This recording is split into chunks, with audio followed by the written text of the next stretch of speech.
میرے بیٹے مر گئے، میرے پوتے مر گئے، میرے بھائی مر گئے، میری بیٹیاں مر گئیں، میرا کوئی بھی نہیں بچا، ایک میں بچا ہوں۔ مرنا مجھے ابھی بھی اس کے الفاظ یاد ہیں۔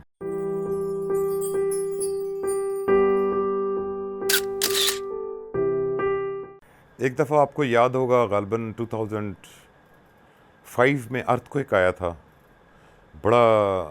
بہت بڑا سانحہ تھا ہمارے لیے۔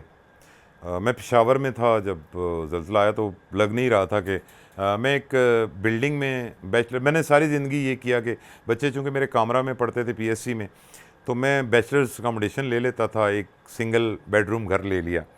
تو بلڈنگ جب جھولی تو مجھے یاد ہے کہ میں کلمہ ہی پڑھ رہا تھا، مجھے لگ رہا تھا کہ یہ ہماری لائف کا آخری دن ہے، حالانکہ اس کا مرکز شاید ایپٹا بفا سائٹ پہ تھا، لیکن تو اس وقت مجھے یاد ہے کہ میں نے کمپنی نے ہماری آفر کی کہ ایز اے والنٹیئر کوئی جانا چاہتا ہے، اگر volunteer not on company expenses, تو میں بھی چلا گیا تھا 10 دن کے لیے۔ مانسیرا سے آگے بفا ہم نے کمپنی نے کیمپ لگایا تھا۔ وہی بات ہے کہ ہر اسٹیپ آف لائف جو ہوتا ہے نا، اس میں آپ کو سیکھنے کو بہت کچھ ملتا ہے۔ وہاں مجھے انہوں نے ایز اے کیمپ مینیجر انہوں نے کہا جی آپ، فنڈنگ ہماری ہے، پیسہ ہمارا ہے، چیزیں ماچس کی ڈبی سے لے کے لگژریس ٹینٹیج تک ہمیں کمپنی نے پرووائڈ کی، ٹرک کے ٹرک آتے تھے۔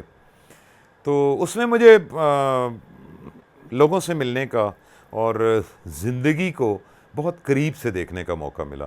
ہم لوگ اپنی فلو میں جا رہے ہوتے ہیں، گاڑی ہے، سلف مارا چل پڑے، آپ کو کھانا مل جاتا ہے، آپ کو سہولیات مل جاتی ہیں۔ تو میرے خیال میں بندے کو وہ جو جھٹکے زندگی میں لگنے ہوتے ہیں، وہ جو کبھی اللہ کی طرف سے قدرتی آفت ہے یا اپنے اعمال کا نتیجہ بھی ہمیں کبھی کبھی بھگتنا پڑ جاتا ہے، اس کے لیے بھی مینٹلی انسان کو تیار رہنا چاہیے، اور ہم نہیں ہوتے۔ وہ پھر میرا جو بفا کا 10-15 دن کا ایکسپیرینس تھا، اس میں میں نے بڑے لوگوں کو بڑے اچھے، میں نے ایک اسٹریٹجی بنائی۔ ایک تو ہم نے ٹینٹ ولیج بنایا، وہاں پہ 50 ٹینٹ لگا کے لوگوں کو کھانا پرووائڈ کرنا، ضروریت کی ماچس سے لے کے چولہا دیا، کھانا دیا، چیزیں دیں، ایک مسجد بنائی، ایک سکول بنایا، ایک ڈسپینسری بنائی، ہمیں ڈاکٹرز لاہور سے کمپنی نے پرووائڈ کیے تھے۔ وہ بھی لائف کا بڑا زبردست ایکسپیرینس تھا۔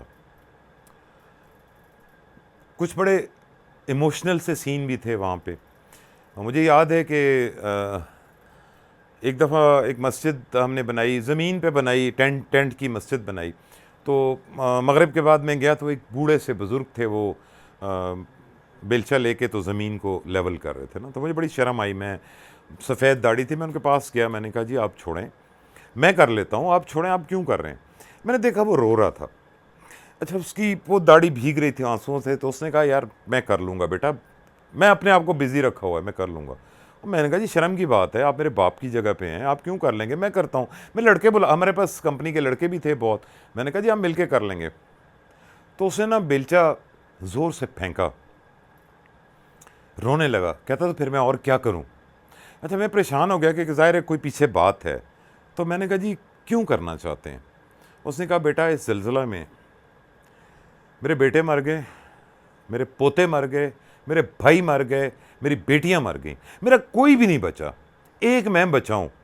مرنا مجھے ابھی بھی اس کے الفاظ یاد ہیں کہ مرنا مجھے چاہیے تھا، تو میرے پوتے پوتیاں وہ میری آنکھوں کے سامنے آتے ہیں اور مجھ سے برداشت نہیں ہوتا، میں اس لیے کام کر رہا ہوں۔ تو ظاہر زندگی بڑی عارضی سی ہے، بڑی ناپائیدار سی ہے، تو مجھے وہ بھی بڑا اچھا ایکسپیرینس۔ پھر ہم رات کو نکلتے تھے، ریکی کرتے تھے، کون اوریجنل حقدار ہے، ڈیزرونگ ہے جو بیٹھا ہوا ہے۔ ہمیں بڑی فیملیز ملی، بیچاری دیوار کے سائے میں بیٹھے ہیں، ہم نے ٹینٹ لگا کے دیے، کمپنی ہمیں پرووائڈ کرتی تھی ہر چیز۔ تو وہ بڑا میرے خیال میں دردناک سین تھا، لیکن میرے لیے اچھا ایکسپیرینس تھا۔